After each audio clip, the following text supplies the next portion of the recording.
კამერას რა, მოდი რა.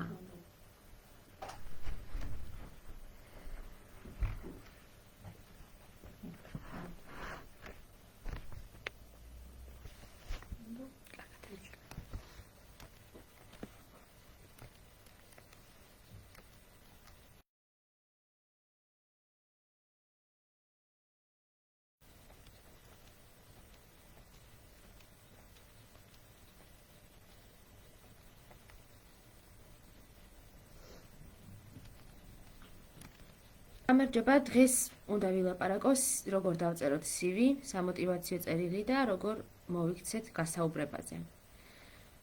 ამ საკითხზე ბევრჯერ ჩამიტარებია სხვადასხვა ლექციები და ვიფიქრე, რომ ჯობია ონლაინაც იყოს ერთი ასეთი გამოცდილების გაზიარება ერთგვარად ჩემი პირადისაც და ასევე ის, რაც წამიკითხავს ამ თემაზე, რა არის მნიშვნელოვანი, რომ ვიცოდეთ.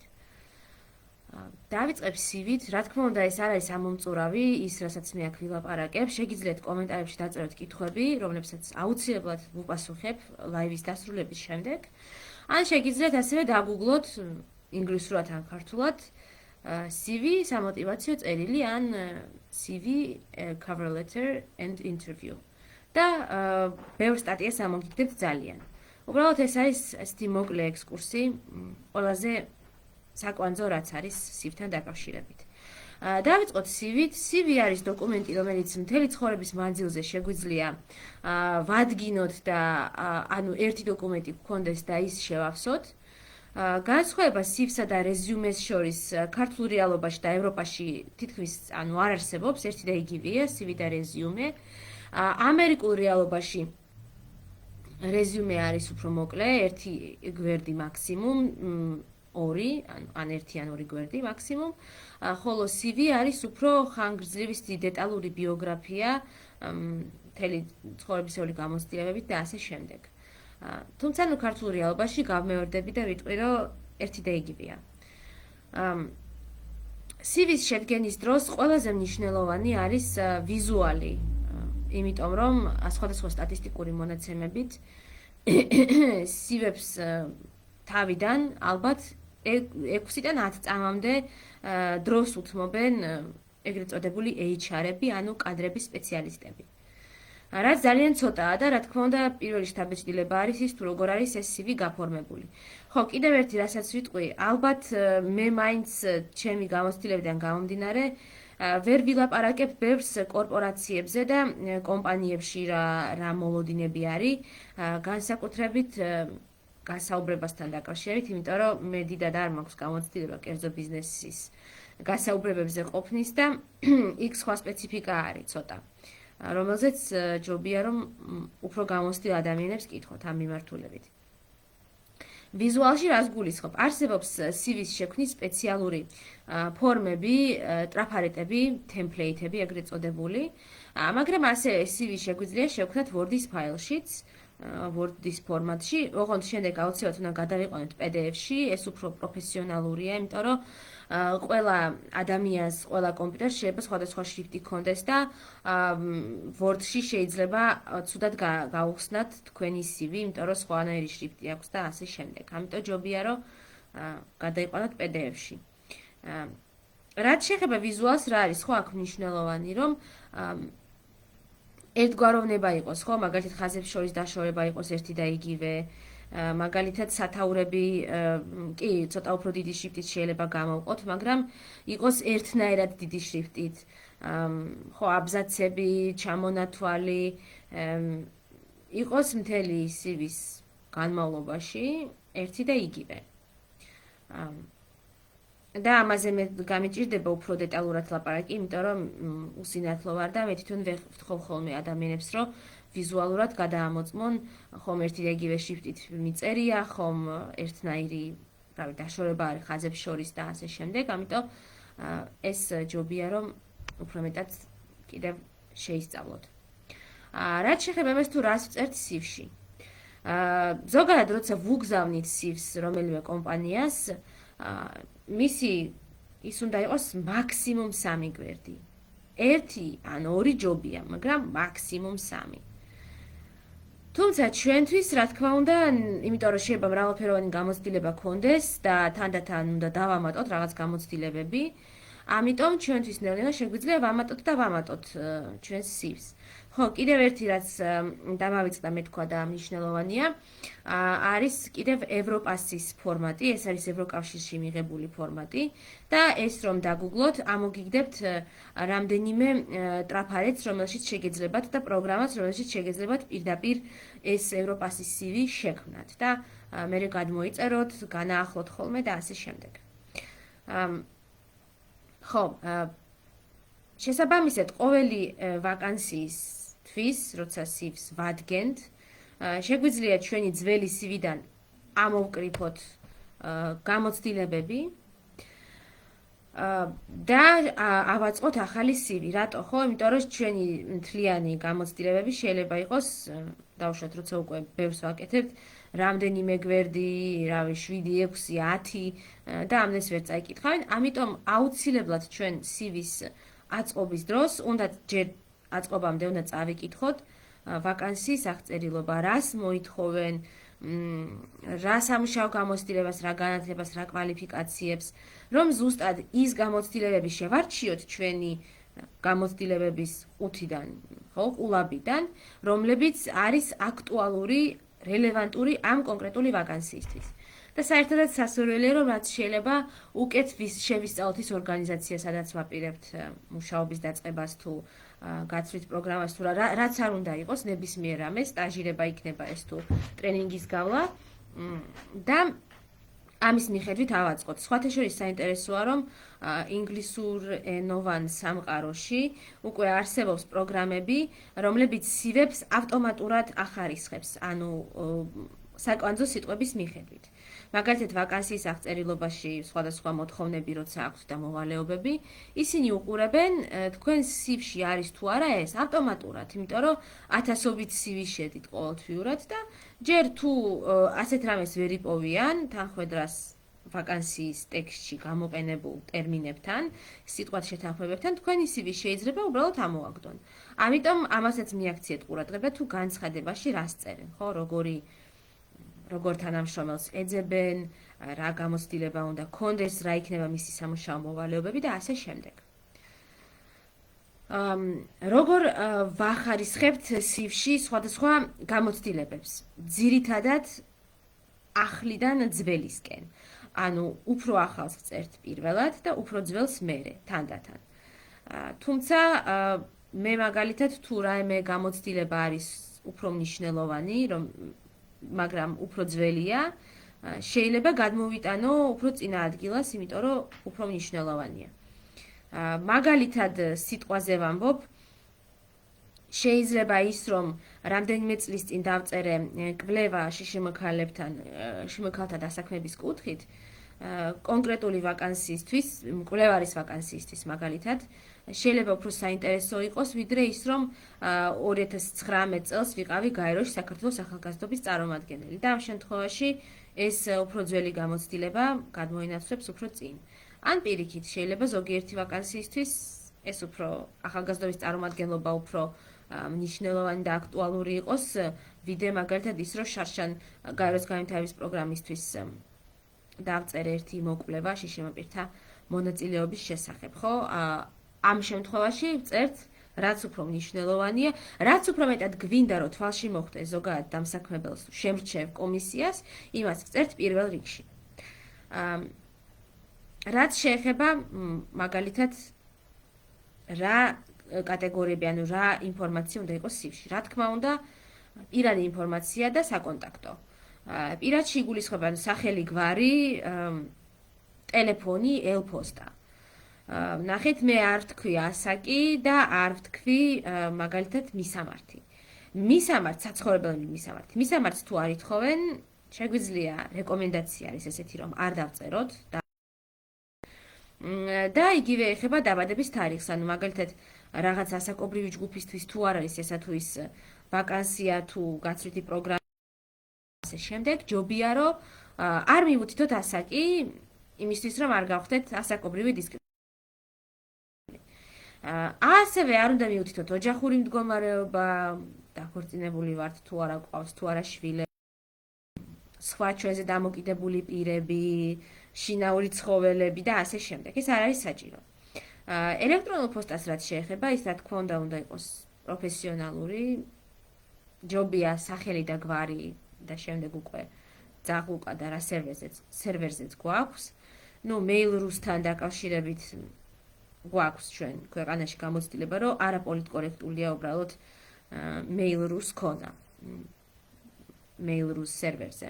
და ასევე ამბობენ, რომ არც უსაფრთხო არ არის ეს მეილები მოწმდება და რაღაც თვალთვალი მიდის ამაზე. ერთი სიტყვით ჯობია რომ Mail.ru არ გქონდეს. რაც შეეხება ფოტოსურათს, მე მაგალითად ჩემს CV-ში ფოტოსურათი არ მაქვს. ბევრი აპლიკაცია მოითხოვს ფოტოსურათს და მაშინ აპლიკაციებში ცალკე შეგვიძლია რომ ეს ავტვირთოთ, როდესაც ამას პირდაპირ მოითხოვენ. თუმცა თუ არ მოითხოვენ, ალბათ აჯობებს რომ არ იყოს ფოტოსურათი. სადაც მოითხოვენ ფოტოსურათი უნდა იყოს პროფესიონალური, არა პასპორტის, მაგრამ მიახლოებული, ისე ვთქვათ, პროფესიულ გარემოში არც მეტად გადატვირთული და ესე. რაც შეეხება უკვე შემდეგ საკონტაქტო ინფორმაციის, ხო, საკონტაქტო ინფორმაცია ძალიან კარგად უნდა გქონდეს ზუსტად დაწერილი, არ უნდა ტელეფონის ნომერი უნდა იყოს ზუსტად დაწერილი, მეილი, ხო, არ შეიძლება იქ რომ ერთი ციფრიც რომ შეგვეშალოს, შეიძლება ვეღარ დაგვირეკონ. ეს მნიშვნელოვანია რომ გადაამოწმოთ. ზოგადადაც მნიშვნელოვანია რომ CV-ს როცა გააკეთებთ, გადაახედოთ ვინმეს, ან თვითონ გადახედოთ კიდევ ერთხელ. აუცილებლად. ამის შემდეგ მოდის ის ნაწილი, რომელიც მე მაგალითად არ მიწერია ეს. ანუ მოკლე შეჯამება. ვინ ვართ ჩვენ? ეს უნდა იყოს თუ დააპირებთ და ამას დაწერთ, ეს უნდა იყოს რამდენიმე წინადადებით სულ რაღაც. მაგალითად, ჩემ შემთხვევაში ეს იქნება ესეთი რამ, უფლებადამცველი, აქტივისტი, შიშიმო პირთა უფლებების ექსპერტი, ვთქვათ, პირობითად. 7 წლიანი ან 10 წლიანი გამოცდილებით. მეტი აქ არ უნდა ეწეროს, ხო, ეს არ არის ჩვენი ბიოგრაფია და არ არის საჭირო ზედმეტი ნაცვალსახელები, ზედმეტი ზმნები, უფრო აი განსაზღვრებები. სასურველია რამდენი წლიანი გამოცდილება გვაქვს, როგორმე მოვახვედროთ, ან რა შედეგზე გავედით, ან რაღაც ძალიან თვალშისაცემი. თუ არ ვიცით ეს ნაწილი როგორ დავწეროთ, შეიძლება ჯობდეს რომ საერთოდაც არ დავწეროთ.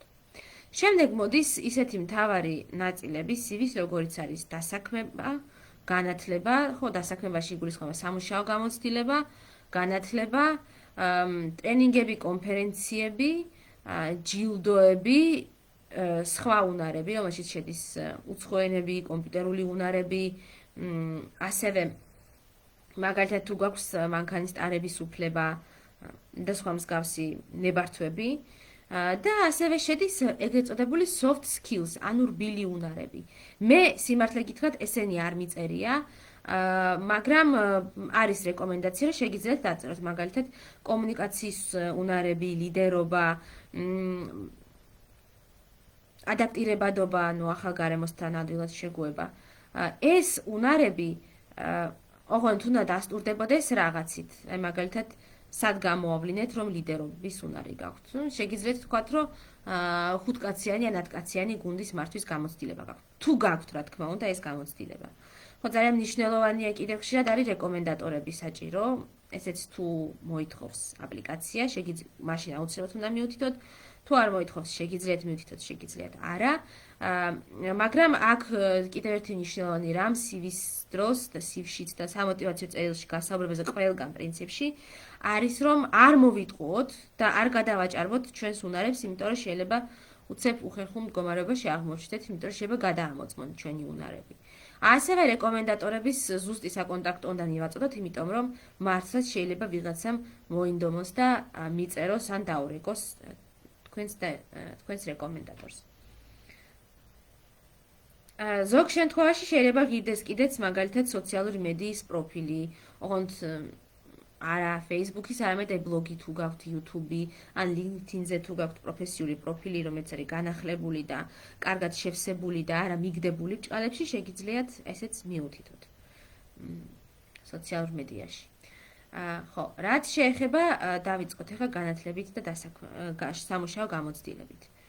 თუ ჩვენი CV არის სამუშაო ვაკანსიისთვის, რა თქმა უნდა, პირველ ადგილზე ვწერთ სამუშაო გამოცდილებას. ხო, ყველაზე ახალს ან ყველაზე მნიშვნელოვანს პირველ რიგში და შემდეგ ნელ-ნელა სხვებს.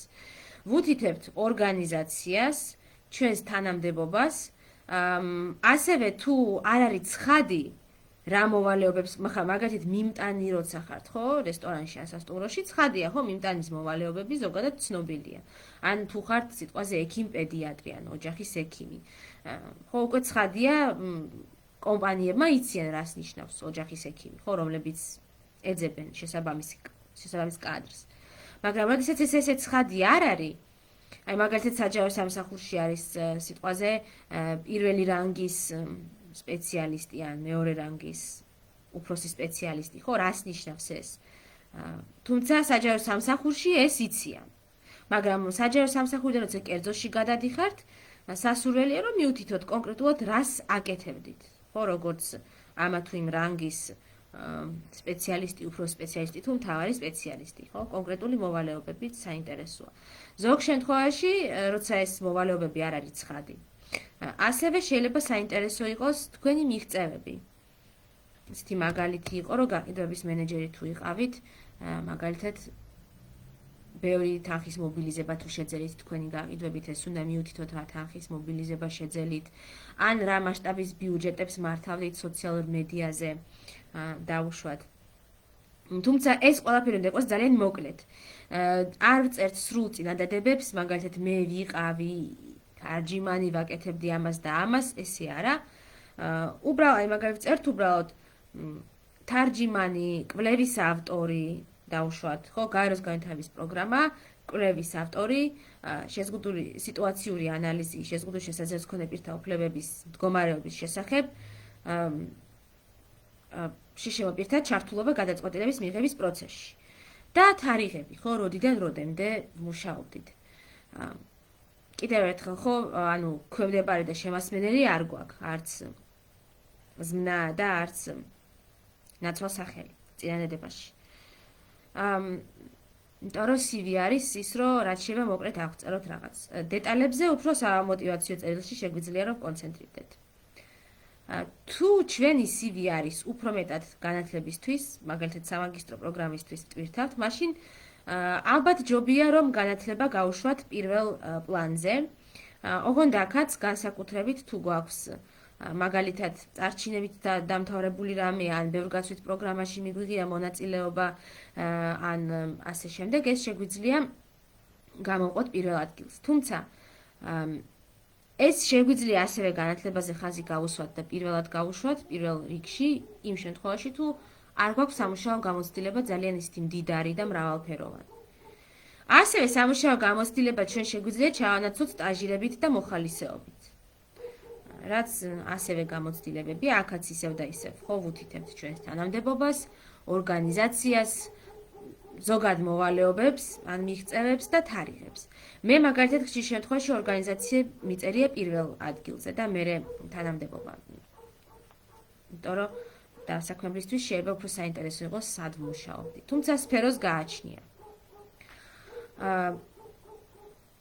და განათლების მიმართულებით კიდევ რაც არის ძალიან მნიშვნელოვანი არის ის, რომ დოქტორანტურაზე თუ ვავსებთ, არ არის აუცილებელი მივუთითოთ, რომ სკოლა გვაქვს დამთავრებული, იმიტომ რომ ეს ისედაც ცხადია, ან იგივე მაგისტრატურაზე. ხო, ჯობია რომ მივუთითოთ მაგალითად ბაკალავრიატი და თუ რაიმე გაცვლითი პროგრამებით მივიღეთ მონაწილეობა, ან ზოგ შემთხვევაში შეიძლება პროფესიული განათლებაც პირველ ეტაპზე, პირველ პლანზე წამოვწიოთ, თუ ის უფრო სიტყვაზე იურიდიულიც გვაქვს დამთავრებული და ფოტომონტაჟიც, მაგრამ მონტაჟის პოზიციაზე შეგვაქვს და რა თქმა უნდა ფოტომონტაჟის კურსები პირველ ადგილზე უნდა იყოს ამ შემთხვევაში. რაც შეეხება ტრენინგებს და კონფერენციებს, ამ ნაწილში უკვე უფრო არაფორმალურ განათლებაზე შეგვიძლია გავამახვილოთ ყურადღება, რა სფეროში გავიარეთ ტრენინგი, აქაც ორგანიზაცია, ტრენინგი დაახლოებით ხო შინაარსი სახელწოდება პროექტის და შემდეგ უკვე თარიღები როდის გავიარეთ, ისევ და ისევ უახლესი ან უფრო მნიშვნელოვანი წინ და დანარჩენი უფრო შემდეგ.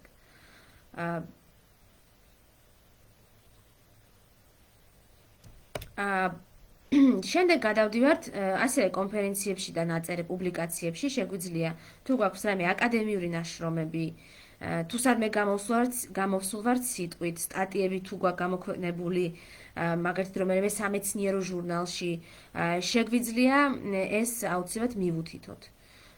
ამ შემთხვევაშიც თარიღია მნიშვნელოვანი სათაური და რომელ პუბლიკაციაში არის ეს გამოქვეყნებული. ზოგადად თანმიმდევრობა და სტილი უნდა დაიცვათ ერთი და იგივე. მაგალითად, თუ სამუშაო გამოცდილებაში ჯერ წერთ სამუშაო პოზიციას და მერე წერთ ორგანიზაციას, იგივე უნდა გაავრცოთ პუბლიკაციებში, რომ ჯერ უნდა დაწეროთ რა თემაზე სათაური თქვენი ნაშრომის და შემდეგ ის თუ სად გამოქვეყნდა. მაგალითად, რაც შეეხება სხვადასხვა უნარებს, აქ მე უკვე ვთქვი კომპიუტერული უნარები, უცხო ენები, ან მშობლიური ენები, ასევე შეგიძლიათ მიუთითოთ. სასურველია რომ მიუთითოთ რა დონეზე იცით ესა თუ ის პროგრამები, ფოტოშოპი სიტყვაზე, ან ვიდეო მონტაჟის პროგრამები, აუდიო მონტაჟის პროგრამები, Audacity მაგალითად და სხვა. და იგივე ინგლისური დავუშვათ ან სხვა რომელიმე გერმანული, ფრანგული, სხვა რომელიმე უცხო ენა რა დონეზე იცით. და თუ გაქვთ სერტიფიკატი, შეგიძლიათ მიუთითოთ რა დონის სერტიფიკატი პირდაპირ. მაგალითად, ინგლისური C1 TOEFL. თქვათ, ან ქულად შეგიძლიათ მიუთითოთ. რაც შეეხება ჯილდოებს, ესეც მნიშვნელოვანი ნაწილია, შეგიძლიათ დაამატოთ თუ განსაკუთრებით აი გაცვლითი პროგრამით თუ მიდიხართ სადმე, მნიშვნელოვანია რომ განათლებასთან ერთად და იგივე საჯარო გამოსვლებთან კონფერენციები მოხალისეობა ეს ნაწილები რო გქონდეთ და ასევე აი ეს ჯილდოები თუ სტიპენდია მიგიღიათ დავუშვათ სახელმწიფო ქულების გამო ან სხვა ნებისმიერი რამ ძალიან კარგად გამოიყურება ეს. ზოგი ასევე გვირჩევს რომ GPA მივუთითოთ განათლებაში, საუნივერსიტეტო განათლებაში, ოღონდ ესეც თუ კარგი GPA გვაქვს. ძალიან. ეხლა გადავიდეთ სამოტივაციო წერილზე. სამოტივაციო წერილი არის უფრო ცოცხალი ერთგვარად დოკუმენტი, უნდა იყოს მოკლე, ასევე გვერდი, მაქსიმუმ გვერდ ნახევარი. ასევე უნდა ვიცოდეთ, რომ ბევრი აპლიკაცია თვითონ გვთავაზობს კითხვებს, რომლებიც პირდაპირ სამოტივაციო წერილი კი არ უნდა დავწეროთ, უნდა ვუპასუხოთ მაშინ იმ კითხვებს, რომლებიც ფაქტობრივად ფარავს ჩვენს სამოტივაციო ნაწილს. და ასევე ხშირად არის შეზღუდვა, რამდენი სიტყვა ან რამდენი სიმბოლოც კი უნდა იყოს სამოტივაციო წერილში. და მნიშვნელოვანია ამას მივაქციოთ ყურადღება, იმიტომ რომ თუ ამდენი სიტყვა და სიმბოლო არ იქნება, შეიძლება გამოგვრიცხონ. ანუ იმაზე მეტი თუ იქნება, ვიდრე ის რაც არის მითითებული. სამოტივაციო წერილში უკვე ესე მოკლედ და უქვემდება რომ შემასმელ მოწინადებებს აღარ წერთ. წერთ სრული წინადადებებით. უფრო მეტად ეს არის იმისთვის, რომ აი ზუსტად აქ არის კარგი ადგილი, რომ მოუყვეთ ჩვენს soft skill-ებზე, ხო თუნდაც ლიდერობის პრობლემების გადაჭრის და სხვა ნებისმიერ ესეთ უნარზე. იმიტომ რომ ამ უნარების აღწერას ჩემი პირადი გამოცდილებით ჭირდება მეტი სიტყვა და მეტი სივრცე. სამოტივაციო წერილი იწყება მისალმებით, ბატონო, ქალბატონო, სასურველია თუ ვიცით ვინ განიხილავს ამა თუ იმ ჩვენს სამოტივაციო წერილს, უკეთესია პირდაპირ მიუთითოთ და სახეით მიმართოთ. თუ შეგვიძლია ამის გარკვევა, იმიტომ რომ ადამიანი ამით მიხვდება, რომ ჩვენ ზუსტად ვიცით ვის ვწერთ და ეს არ არის ეს სამოტივაციო წერილი, არ არის სადღაციდან გადმოკოპირებული. თუ CV შეიძლება იყოს, როგორც მე ვთქვი, ერთი დიდი CV-დან ამოკრეფილი ჩვენი გამოცდილებები და გადმოკოპირებული, სამოტივაციო წერილი არ შეიძლება იყოს გადმოკოპირებული. ეს ეგრევე იგრძნობა ტექსტში. სამოტივაციო წერილში ნუ თავიდან ისევ და ისევ ვიწყებთ სახელით და გვარით, ძირითადად საკონტაქტო ინფორმაციით, ტელეფონი და ელფოსტა და შემდეგ ვიწყებთ აი მიმართვით, სასურველია რომ ვიცოდეთ ვის მიმართავთ. შემდეგ ვწერთ რა პოზიციაზე ან რა პროექტში გვინდა, რაზე შეგვაქვს განაცხადი. და აქ ძალიან მნიშვნელოვანია ზუსტად გადმოვიტანოთ ამ პოზიციის სახელი, იმიტომ რომ ეს კიდევ ერთხელ მიანიშნებს იმაზე, რომ ჩვენ სერიოზულად ვემზადებოდით ამ აპლიკაციის დაწერის დროს და ბევრი რამე გავიგეთ ორგანიზაციის შესახებ. შეგვიძლია ასევე მივთითოთ, საიდან გავიგეთ ამ ვაკანსიის თუ შესაძლებლობის შესახებ. და მერე უკვე იწყება, ეს არის ალბათ 1 ან 2 აბზაცი. მერე იწყება უკვე დასაბუთების ნაწილი, სადაც ავწერთ. თუ რატომ არის ეს ვაკანსია საინტერესო ჩვენთვის? რა შეგვიძლია რომ ჩვენ შევძინოთ ამ ორგანიზაციას? ხო, ვაკანსია რატომ არის ჩვენთვის საინტერესო? ამ ნაწილში ოღონდ ხელფასზე ალბათ არ ღირს ყურადღების გამახვილება, კი არა და ყველას რეკომენდაცია რომ ხელფასზე არა. უფრო სხვა მიმართულებით, თვითონ სამუშაო შინაარსთან მიმართულებით ჯობია რომ ვილაპარაკოთ. ასევე ჩვენ რას შევიტანთ კოლექტივში და ჩვენ რისი მიღება გვინდა ამ სამსახურიდან, ხელფასის გარდა. მაგალითად, ახალი გამოცდილება იქნება, იმიტომ რომ თლად ამ კუთხით არ გვიმუშავე. ოღონდ ეს არ უნდა დავწეროთ, რომ ამ კუთხით არ მიმუშავე. უნდა დავწეროთ ის, რომ პოზიტიურად, ხო, უფრო. ანუ არ დავწეროთ, რომ ეს გამოცდილება არ მაქვს, მაგრამ მინდა რომ მქონდეს, უბრალოდ დავწეროთ, რომ მინდა მქონდეს ესა და ეს გამოცდილება შევიძინო, ესა და ეს უნარები შევიცვალო გარემო სამუშაო მაგალითად. თუმცა ეს არ უნდა იყოს ძალიან ზოგადი, უნდა იყოს ეს ნაწილი ზუსტად აი იმ ორგანიზაციაზე და იმ ვაკანსიაზე მორგებული, ხო, მისი აღწერიდან გამომდინარე. აი მაგალითად თუ ავსებთ განცხადებას, როგორც რომელიმე ახალგაზრდული მრჩეველთა საბჭოს წევრმა, უნდა დაწეროთ ის, რომ მე მაგალითად დავწერე ეს, რომ რადგან ვიყავი გაეროში საქართველოს ახალგაზრდობის წარმომადგენელი და შევხვდი 2000-მდე ქართველ ახალგაზრდას სხვადასხვა რეგიონებში, ვიცი მათი პრობლემები მოსმენილი მაქვს და მინდა ეს გამოცდილება გადავიტანო და გავაჟღერო საერთაშორისო დონეზე. და სწორედ ამის შესაძლებლობას მაძლევს დაუშვათ ამა და ამ საკონსულტაციო საბჭოს წევრობა, სადაც ვავსებ აპლიკაციას. ასევე თუ ეს არის ტრენინგი, აქ უფრო მეტად ყურადღებას ვამახვილებთ იმაზე, ჩვენ რას მოგვიტანს ეს პროგრამა და არა მარტო იმაზე, ჩვენ რას შევძენთ იმ კონკრეტულ ორგანიზაციას თუ სამსახურს. ბოლოს მადლობას ვუხდით ყურადღებისთვის. ხო, და აქ კიდევ რას აღწერთ, ხო, როცა წერთ რატომ ვართ კვალიფიცირებული, აი მე ხო რა წინადადებას ვთქვი, ვასაბუთებთ ამას ჩვენი წინა გამოცდილებით. ანუ უბრალოდ კი არ ვყრით ბჭყალებში ჩვენს ვაკანსიებს ამ სამოტივაციო წერილში, არამედ ვშლით, აი რასაც ვაკეთებდით იმ და იმ სამსახურში, მაგალითად ამან ჩვენ მოგვცა ლიდერობის უნარები, ან აი უცხოეთში რომ ვიყავი დაუშვათ ამერიკაში ან სადმე რომელიმე გაცვლითი პროგრამით, ამან მომცა შესაძლებლობა და გამოცდილება, რომ ახალ გარემოში კარგად ვეგუები, ზუსტად იმიტომ რომ აი ეს გამოცდილება მაქვს. თან ვაჩვენებთ, რომ გამოცდილება გვაქვს რაღაცა, კვალიფიკაცია და თან ვაჩვენებთ, რომ ამ გამოცდილებამ რაღაც გვასწავლა. აი ზუსტად ის soft skill-ები. იგივე ის, რომ ამდენი წლის განმავლობაში მაგალითად ბლოგი მიმყავდა ან Facebook-ზე ვასპონსორებდი, ამიტომ ვიცი სოციალური მედია კამპანიების წარმოება, ან ესა და ამ და ამ კამპანიაში მივიღე მონაწილეობა და ვიცი როგორ უნდა ვაწარმოოთ სოციმედია კამპანია, თქვათ. ბოლოს რა თქმა უნდა ვუხდით მადლობას ყურადღებისთვის და პატივისცემით და სახელი და გვარი. გვარი არა, სახელი. პატივისცემით ესმა მაგალითად. ესე ვასრულებთ. ისევ და ისევ უნდა გადავხედოთ. გავიხსენოთ აქვთ თუ არა სიტყვებზე შეზღუდვები და შევამოკლოთ თუ საჭიროა. ან რაღაცები დავამატოთ თუ შეგვიძლია კიდევ რომ დავამატოთ. შეგვიძლია ვიღაცას გადავახედოთ. მნიშვნელოვანია რომ არ იყოს გაპარული ტექნიკური ხარვეზები მათ შორის. აი მაგალითად ერთი 100 ეწეროს ერთ ხაზზე და მთელი სიტყვა მეორეზე. ასეთ რაღაცებსაც უნდა მივაქციოთ ყურადღება, გრამატიკულად იყოს გამართული. რომ გამოიყურებოდეს პროფესიონალურად, არ იყოს რა თქმა უნდა არანაირი სლენგი, ჟარგონი. თუ რაიმე ძალიან ტექნიკურზე ვლაპარაკობთ და გგონია რომ შეიძლება არ იცოდეს HR-მა, ვინც გვარჩევს ესა თუ ის ტერმინი, ან არ არის ცხადი, ამ სხვა სფეროდან მოგვაქვს რაღაც ინფორმაცია, ჯობია რომ როგორმე ავხსნათ, თუ რას გულისხმობთ. რაც შეეხება გასაუბრებას, ეს ძალიან საინტერესო იყო, მე ამერიკაშიო წავედი, გასაუბრებაში მავარჯიშებდა ჩემი მასპინძელი დედა და საინტერესო გამოცდილება იყო ნამდვილად.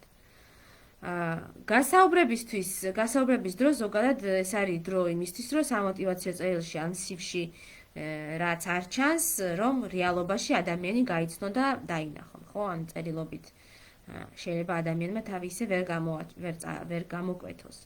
მე სხვათა შორის წერილობით შეიძლება ითქვას უფრო მიჭირს ხოლმე ადამიანების დარწმუნება, ვიდრე ალბათ პირისპირ. ეგეთი გამოცდილება მაქვს თითქოს. თუმცა გააჩნია ზოგს პირიქითაც აქვს ალბათ. ეს ძალიან მნიშვნელოვანი ნაწილია ინტერვიუსთვის მომზადება, ისევ და ისევ, რაც უფრო მეტი ვიცით ზოგადად ორგანიზაციის შესახებ, იმ პოზიციის შესახებ, რომელზეც ვაპირებთ შევსებას, ასევე ძალიან კარგია მაგალითად პროექტების კურსდამთავრებულებთან თუ გვაქვს ურთიერთობა, ან ვინმესთან, ვინც იმ ორგანიზაციაში მუშაობდა, რომ გავიგოთ და ვკითხოთ იმ გასაუბრებაზე, როგორი სიტუაცია დაგვხვდება, უფრო მეგობრული თუ პირიქით უფრო გწურავენ ჭალებში. რომ ვიცოდეთ რისთვის ვიყოთ მზად. ზოგან გასაუბრება სხვადასხვა ფორმატით იმართება და ჯობია ეს წინასწარ ვიცოდეთ. მაგალითად შეიძლება იყოს ჯგუფური გასაუბრება.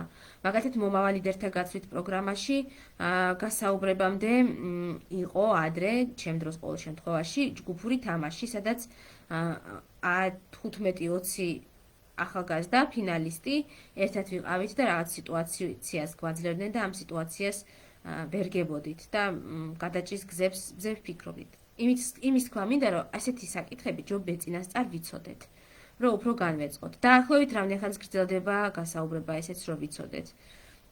სასურველია.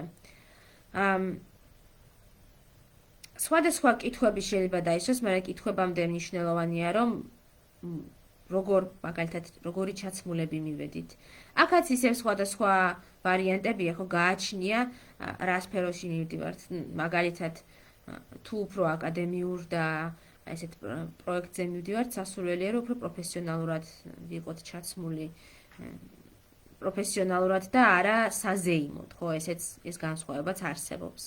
როგორ წავალთ თეატრში, საღამოზე ან სადმე ბანკეტზე და როგორ წავალთ პირობითად სამსახურში ან კონფერენციაზე. ასევე მნიშვნელოვანია დეტალები ხშირ შემთხვევაში. მაგალითად, არ შევიდეთ ეგრევე დაკაკუნების გარეშე. თუ არის რიგი კანდიდატების, რა თქმა უნდა, ველოდებით სანამ გამოვა ჩვენ წინ კანდიდატი, თუ ზუსტ დროზე ვართ დაბარებული, ჯობია რომ 10-5-10 წუთით ადრე მაინც მივიდეთ ადგილზე. მაგრამ ისევ რომ მივალთ ეგრევე არ უნდა შევარდეთ. შეიძლება დავაკაკუნოთ მაგალითად და ვიკითხოთ თუ შეიძლება რომ შევიდეთ. ან როდესაც ადამიანი გამოდის წინა კანდიდატი, ალბათ სასურველია 1-2 წუთი დაველოდოთ და ან დაველოდოთ სანამ დაგვიძახებენ და მერე შევიდეთ. ან დავაკაკუნოთ და ვიკითხოთ თუ შეგვიძლია რომ შევიდეთ. თქო, ეგრევე მთლად არა, იმიტომ რომ კომისიას ჭირდება რაღაც დრო რომ ამოისუნთქონ და შეაჯამონ პოზიციები ზოგ შემთხვევაში. როცა შევდივართ ვესალმებით და ველოდებით როდის შემოგთავაზებენ დაჯდომას ან და ზოგადად როდის დაიწყებენ ლაპარაკს. წესი არის დაუწერელი, რომ ლაპარაკს იწყებს დამხტური. ხო, ანუ ის ვინც გვხვდება და ვინც სვამს კითხვებს. და არა ჩვენ. და შემდეგ უკვე ჩვენ ვცემთ პასუხს იმ კითხვებზე.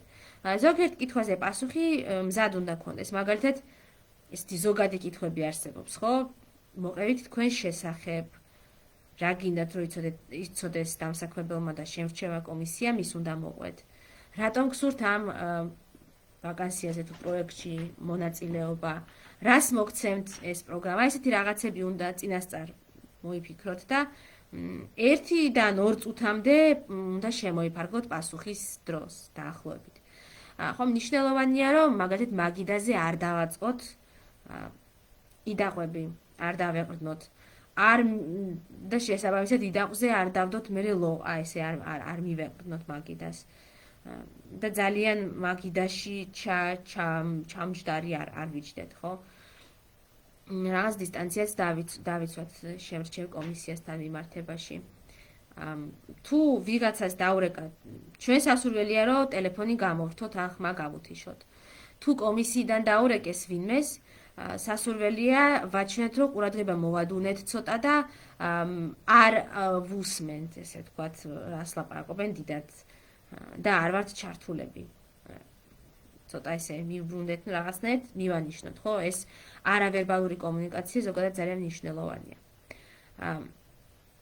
ასევე არსებობს, რა თქმა უნდა, მოულოდნელი კითხვებიც, რომლებზეც შეგიძლიათ პასუხი გასცეთ, შეგიძლიათ რაღაცნაირად თავი აირიდოთ. აი, მაგალითად, როცა გეკითხებიან სისუსტეზე, თქვენ სუსტ მხარეზე. აქ უნდა იყოთ, რა თქმა უნდა, გულახდილი, მაგრამ ისეთი რამე არ უნდა თქვათ, რომ ბოლომდე გაისაზიზროთ თავი. ან თქვენი სუსტი მხარე უნდა იყოს ძლიერ მხარეებთან შედარებით, გაცილებით უფრო ნაკლებად საშიში, ნაკლებად მძიმე და ასევე უნდა ჩანდეს რაღაც ამ სისუსტის დამაბალანსებელი. მაგალითად ის რომ თუ დაუშვათ შედარებით ნელა მუშაობთ, უნდა თქვათ რომ სამაგიეროდ ძალიან ხარისხზე ხართ ორიენტირებული ან პირიქით თუ რაღაც ერთდროულად ბევრ რამეზე არ შეგიძლიათ კონცენტრაცია, სამაგიეროდ ძალიან ხარისხიანად და ჩაღრმავებულად გიყვართ მუშაობა და ყველაფერს უკვირდებით დეტალებს. აი ეს შეგიძლიათ მაგალითად რომ თქვათ.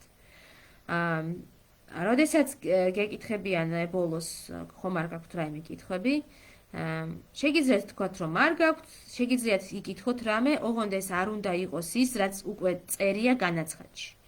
ან რისი მოძიებაც თქვენ შეგეძლოთ, იმიტომ რომ ამით აჩვენებთ, რომ არ წაგიკითხავთ განაცხადი ყურადღებით და ეს არ არის კარგი ამას ვაჩვენებთ. და მე ემშვიდობებით და ჩვენებეთ მიდიხართ. ნელი ტემპით სასურველია რომ არ ირბინოთ და რაღაცნაირად არ აგრძნობინოთ, რომ ამოვისუნთქე როგორც იქნა მორჩა ეს ყველაფერი. საერთოდ რაც უფრო გულახდილი იქნებით, მით უკეთესი, უფრო ბუნებრივი. მართლაც უნდა დაფიქრდეთ, რატომ გინდათ ესა თუ ის პროექტი, რას მოგცეთ, ეს თქვენთვისაც ძალიან კარგი ამაზე რომ დაფიქრდებით და უფრო ღიად და ბუნებრივად, მაგრამ ასევე უფრო დამაჯერებლად დაუსაბუთებთ დამსაქმებელს თუ ნებისმიერ სხვა შემრჩევ კომისიას. ეს მინდოდა მოკლედ მეთქვა. ხო, კიდევ ერთი კი კარგი ვარიანტი, თუ ეს არ წერია, მაგალითად განაცხადში, შეგიძლიათ, როცა ესე გეკითხებიან რამე კითხვა ხომ არ გაქვთ, შეგიძლიათ იკითხოთ, როდის გავიგებ შედეგს. ოღონდ ისევ და ისევ ეს თუ არ წერია, ზოგიერთ განაცხადში პირდაპირ წერია, რომ აპლიკანტებს შეატყობინებენ ამადამ წლის, თქვათ, მაისამდე ან ივნისამდე, ან ამადამ პერიოდში. ამ შემთხვევაში ეს არ უნდა იკითხოთ. მხოლოდ კითხვისთვის კითხვა არ უნდა დასვათ. ეს მინდოდა რომ მეთქვა, მადლობა და ველოდები ნებისმიერ კითხვას.